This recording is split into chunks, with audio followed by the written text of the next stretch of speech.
So have you ever heard the term textual chemistry? Text with a T. How about soul mining? If you're single, you may not know these dating terms by heart, but you've probably still experiencing the frustration. We have local professional matchmaker Kate O'Connor here with us to break down these dilemmas and share tips about all things dating. First of all, thanks for being here today. Yes, thank you for having me. Coming up on my 15-year anniversary, or wedding anniversary in July, so... and we courted for 5 years before that, so I'm kind of been out of the dating pool for decades. Okay, all right. For the dating scene. So tell me a little bit about this, first of all. What does this terminology mean? For textual chemistry? Yes. Okay, I mean, I feel like everyone right now who is doing online dating has experienced textual chemistry.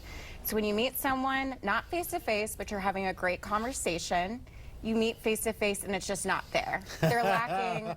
I think especially during, with textual chemistry, you don't have body language. Right. You don't know the tone of voice that they're using. Right. So when you actually meet face-to-face, it's just like, oh, I wasn't expecting that. And that's the thing, I think, because, I mean, some people do so many things online, you're right, and you know, that one picture, even if you did see that one picture, necessarily isn't representative of the whole person. Exactly. But what if you have, like, a deep, meaningful, like, connection verbally, like, but, I mean... This counts for something. If you have a verbal connection, I think that's better than textual chemistry. Okay. Face-to-face chemistry is so important. That's really going to go the extra mile for you in the long run.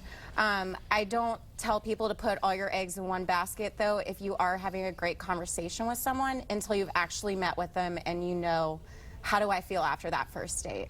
And would it be okay to have a friend that's just a friend that you do text with versus that significant other, or do you have to kick them to the curb once you meet and it's not good? Well, I mean, look, the way I see it is give it a shot. Give it a shot. You have nothing to lose until you know for sure it's just not there. Then it's fair to move on and go to the next one. Okay. What's my favorite? Ariana Grande. Thank you. Next. Yes. So let's talk about some of those new terms. We talked about textual chemistry being a good thing, bad thing. Let's also, what was the other? Soul mining? Soul mining, yes. What exactly does that mean? Soul mining is when you are on the first couple of dates and you're talking about the future already. After the first or second date, you're planning like 5 dates, you're talking about meeting the family, and then all of a sudden, it ends, and you're just like, what happened? We were really vibing.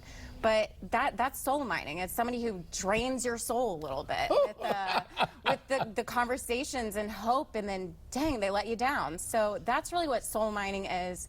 You have to look out for that. It's definitely, it's something that happens, I feel like, to everyone that is single. So, I mean, is it just because you're so into this potential relationship that you want to think forward with it?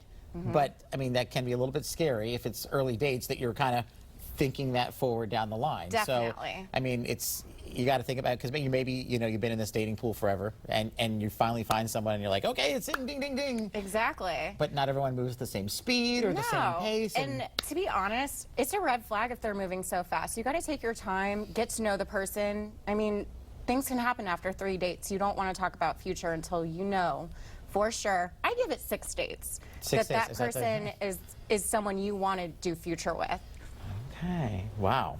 So tell me a little bit about just dating in general. So what's the best approach here then? I mean, should we not be looking in the swiping? Should we try to find people more face-to-face? I think face-to-face, gosh, you can waste so much time on those dating apps. And I feel like that's something I hear a lot of my clients that come to me is they've been doing online dating, it's not working for them. So I think the face-to-face is something that is so important. I mean, matchmaking, I'm a matchmaker, it's what I do, but like, I love having that face-to-face. I get to know these people really well, and setting them up together based off of personality and interest is really going to go the extra mile with a relationship. Okay. I mean, I think sometimes you can kind of hide behind that text wall or behind that. There's a lot of people that do that. Yeah. So you definitely want that face-to-face and know for sure that. Where can we get more information from you or learn more about this dating process? Go to itsjustlunchdc.com, fill out a submission, and we'll fill you in on all the information. Make it happen. Yeah. All right. Well, thanks, Kate, so much for being here today. Thank you I'm so learning much. some new terms here, so maybe I'll be prepared when my daughter starts to date. Yes. When she's 37. We're going to take a quick break. We'll be back with more Let's Talk Live right after this.